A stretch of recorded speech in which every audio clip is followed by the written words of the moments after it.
This is not a quick speed shop. It's Flathead Day. Check it out. I'm putting the 59 AB in my 37 Ford. I'm a professional. Don't try this at home.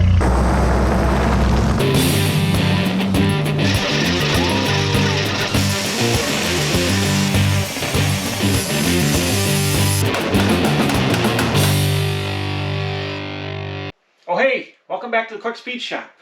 Tonight is the night. It's after work. I'm home late at night and I'm ready to put the engine in the 37 Ford. Last time I put a new wiring harness in here in the engine compartment, and I've got new motor mounts installed, ready to go. Everything is, I think, out of the way. It needs to be out of the way. I took the exhaust out of the way from the 60 horsepower engine, and I've got everything done on the engine I think I need to do. The exhaust is ready. The shifter is off the transmission. The lifting plate is on. I think we're ready to sling it up and use the cherry picker and slide it back down in here and see if this new 59 AB will fit in this 37 Ford. So let me hook up the machine. We're going to do it right now. Here we go. Got my handy dandy engine on the shopping cart here. We can wheel this right in place. I don't know how many groceries I thought people would get with these shopping carts, but if they can hold a whole engine, that's a lot of groceries. Let's get this here out of the way like that. Sling this guy around. Ta-da!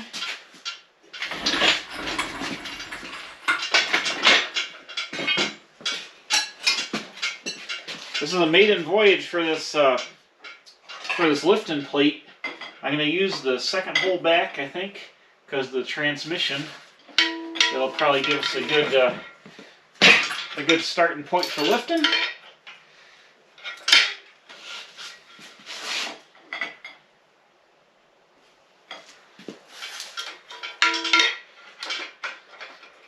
Come on, man, get on there. There you go. Let's try it. Oop, I gotta back everything up now. Back it up.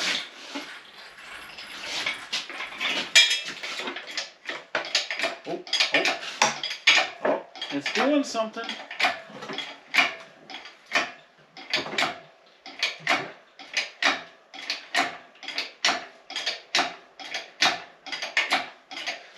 Wow, that's perfect.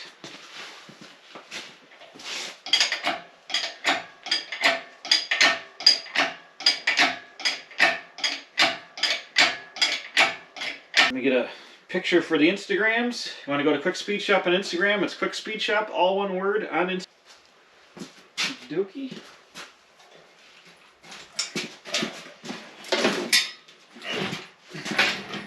Ooh. Come on. Whoa, whoa.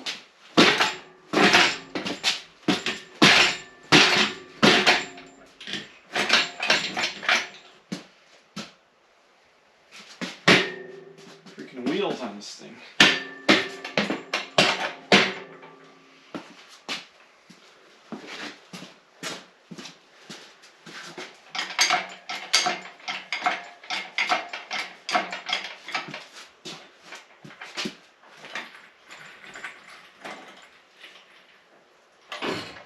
Can't see what's going on here.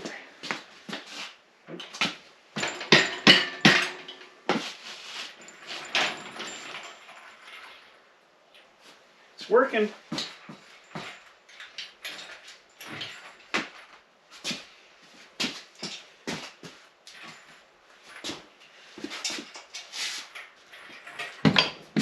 Oh, crap.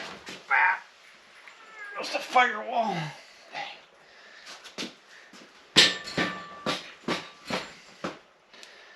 Okay, I need to go down just a little bit.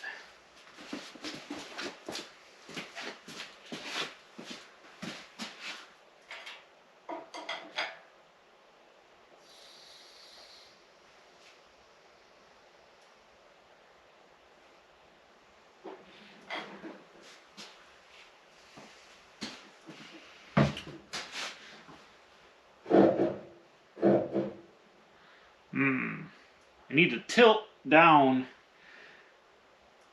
Crap, I didn't take the spreader bar out of the front fenders, and the 60 horsepower came out all right. But this engine is bigger, obviously, and it's gonna hit that bar, and I gotta get down under the firewall here. Alright, so this worked good. I was able to take a ratchet strap and just tip the engine a little bit, and that worked super nice. Now I'm going to take the tension off the ratchet strap now and set the front of the engine down. Hopefully it'll go okay here. Hopefully I can control it with this.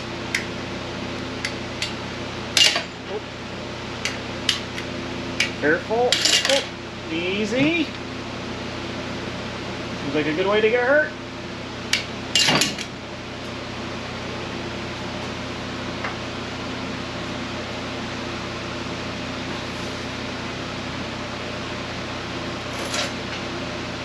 Easy now.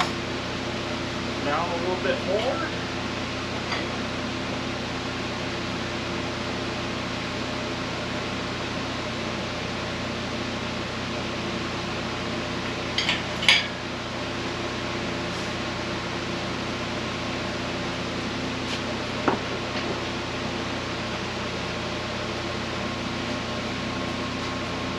There should be the point where I can take all the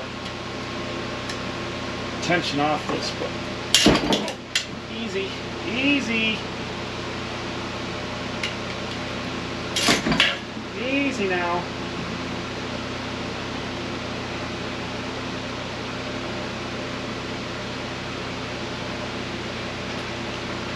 This is a good way to get your fingers pinched. Oops. Oh.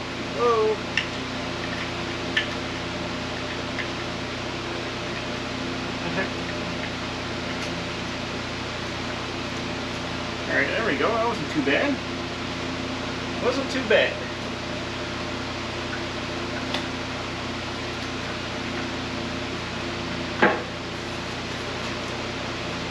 Down and back.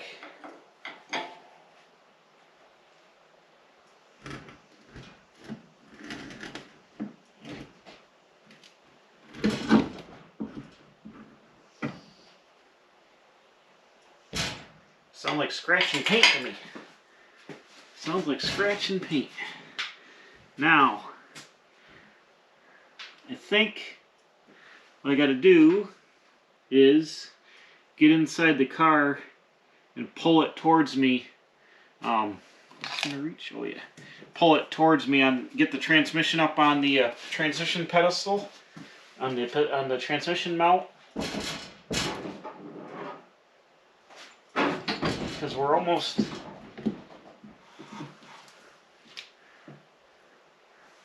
where it's got to be right there. Almost where it's got to be. Man, this is awesome. Well, holy crap, we did it. Look at this. Bam.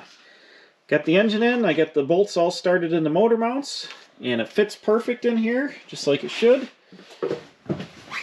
Super awesome. Plenty of room for the exhaust to go down the passenger side. It's going to clear the firewall just fine here.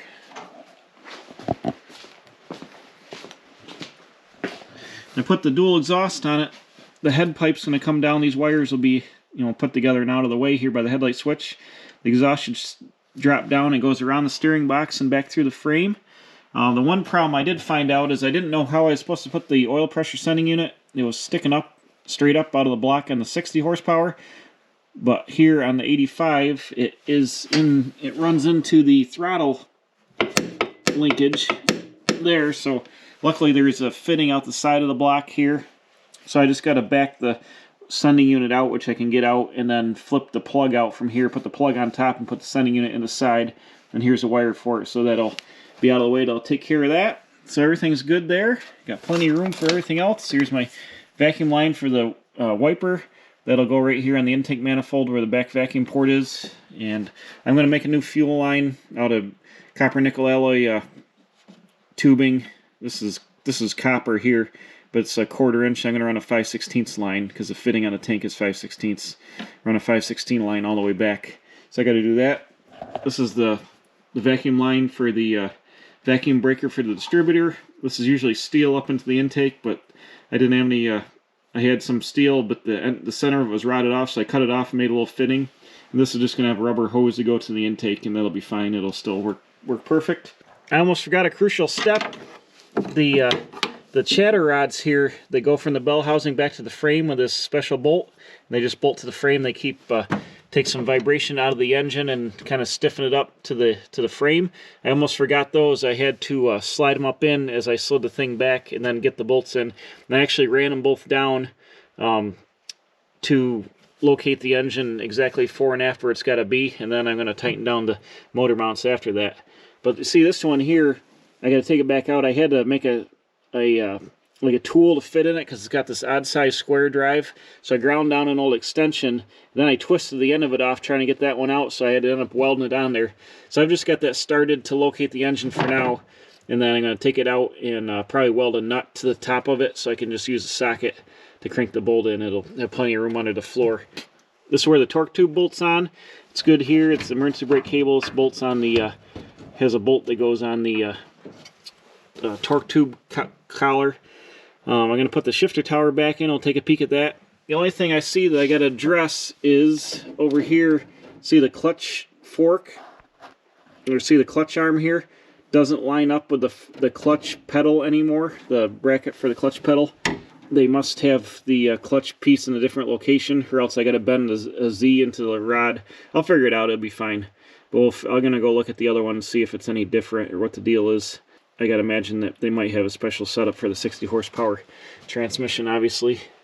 But so just a couple of small issues to fix. My ground cable will go here on this bolt there, but it fits in here mint. Yeah, I'm really happy with it. It was really easy. Pretty much one shot right in, ready to go.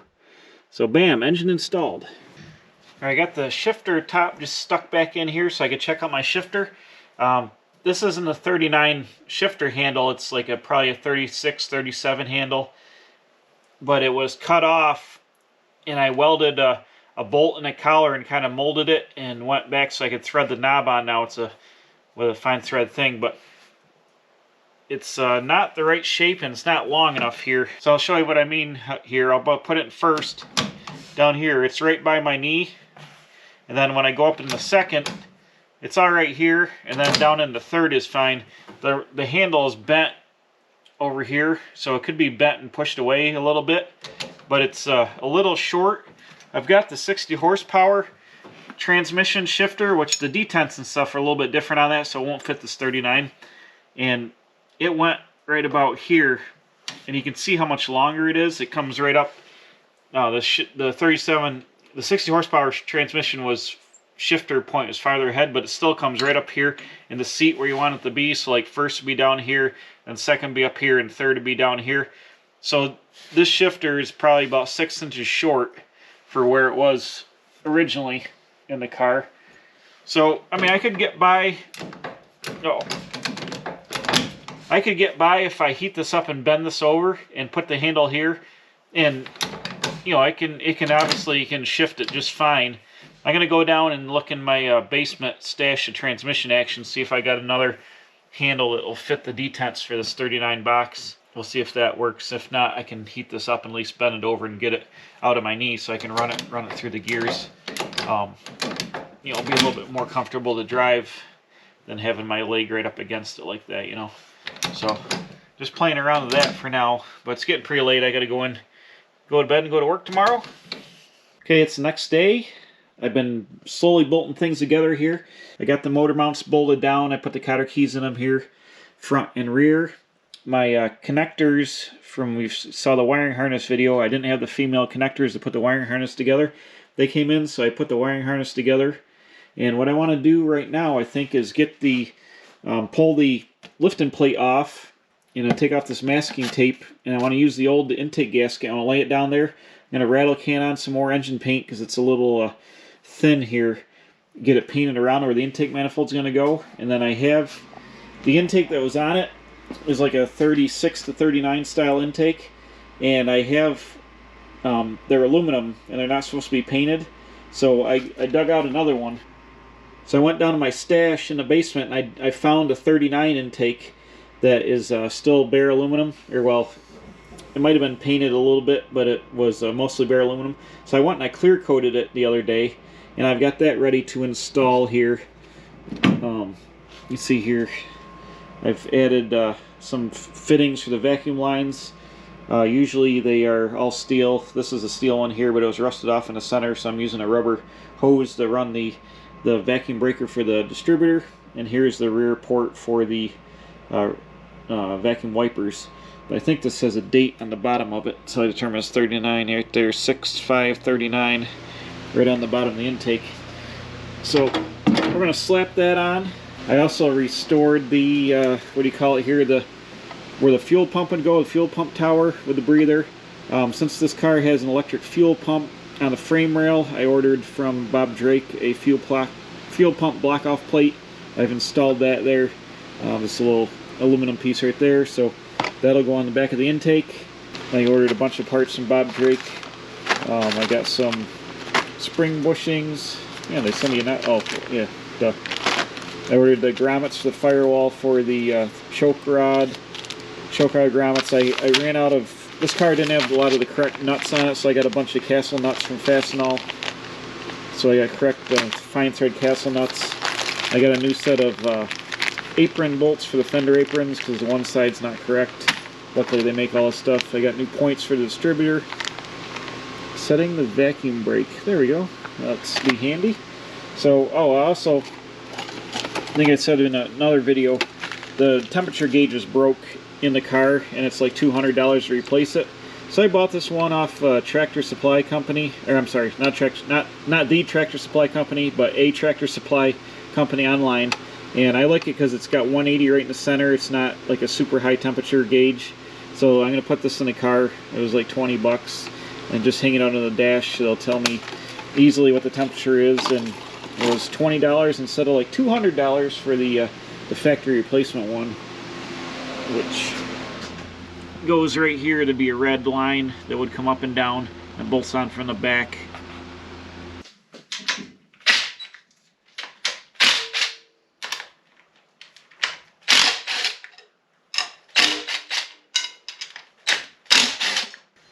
Open sesame. Oh yeah, look at that. Bam! Which way does this go? Kind of like that, I guess. Nope. About like that.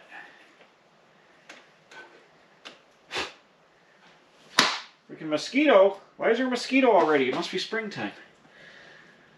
Is this where this goes? Like that? Nope. How about like that? Aha, now we're cooking. Then we can see what the aluminum intake will look like that. So that'll look pretty much stock. It'll be clear coated so oil and stuff can be wiped off it, but that'll be pretty much like a stock, like at a glance, the stock 37 look with the early style intake and stuff like that. So cool beans. Will this reach? Oh yeah, plenty. That's the vacuum wipers. This hose here that I got open, I'm going to pressurize, or not pressurize, I'm going to fill the oil pump galley and the oil pump with some oil from this hose right down into the oil pump, and then then crank it over, because the flathead, the oil pump is driven off, I believe, the back of the cam back here. There's no way to get to it to spin the oil pump, to prime the oil pump, to make oil pressure, like you can like on a Chevy or a Ford. You can drive the oil pump with a distributor shaft. So you can pour oil down into here and it'll get in the pump, and then as soon as it starts spinning over, or it'll start making oil pressure. So that's what I got this on here for, and this will be, the line in the block will be plugged permanently when it's running, but this will get oil into the engine. So do that, and this will reach perfectly here. Yep.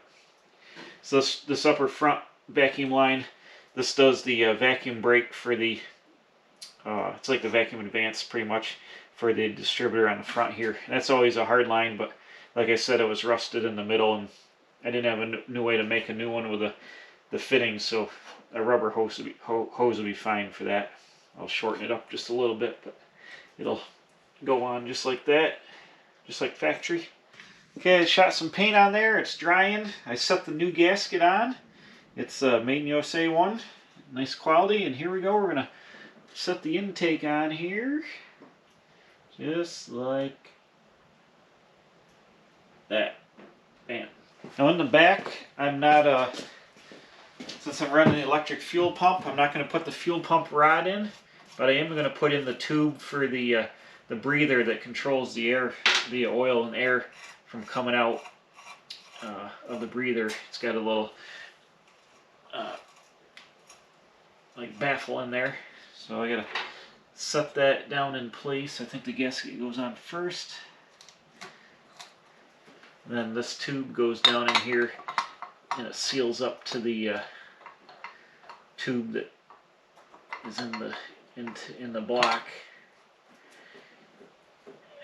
Yep, right like that. There we go. Okay, that's in there. Leave the nuts over here.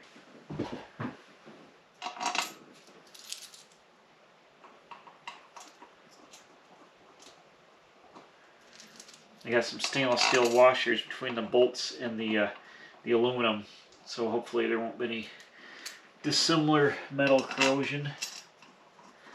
Get the 4 here in the center started first. I am going to use the Ford spark plug wire looms. I don't know what you want to call them, but they bolt onto the intake and hold the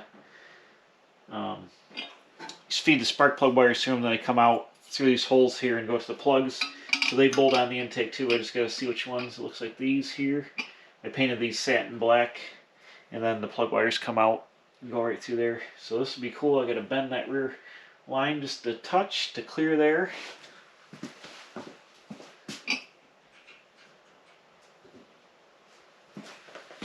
So the other side, there's a screw like that, I guess. That looks good. So I'll have the factory action for the plug wires, just like Henry Ford did it. Nice. Ooh, look at this! I got the eye candy on here.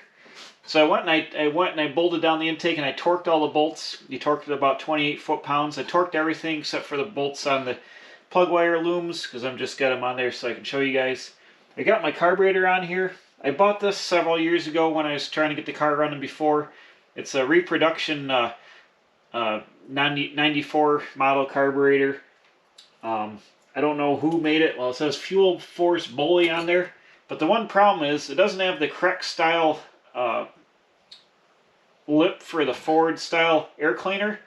It's got this other style which can barely clip onto anything. It's weird. So I'm running this Edmunds open air element air cleaner just because it's a lot better for breathing than the stock oil bath air cleaner. But I had to use a stupid like tuner rubber hose adapter to clamp onto this thing to get the air cleaner to go on it, because there's no way to put a standard Ford style.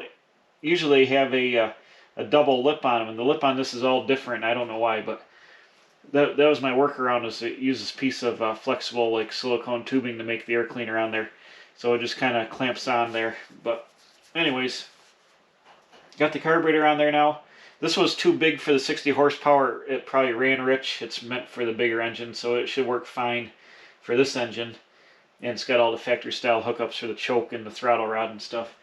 So that looks good.